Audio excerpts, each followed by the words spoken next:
আল্লাহই লিখছে। ইসলাম অনুসারে ২ টি তো আল্লাহই লিখছে হ্যাঁ, হ্যাঁ, নাকি? হ্যাঁ, হ্যাঁ। তাহলে আল্লাহ পাক মনে করেন জানে যে আসিফ মহিউদ্দিন বাঁচবে আ ৭১ বছর।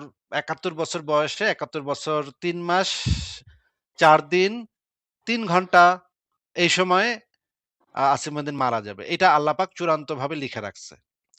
এইটা আল্লাহ পাক জানে এবং এটা আল্লাহ পাক তাকদিরে বহু বছর আগে মানে সৃষ্টির আদিতে লিখে রাখছে। তাইলে আবার অচূড়ান্ত তাকদির সে কেন লিখলো ভাই?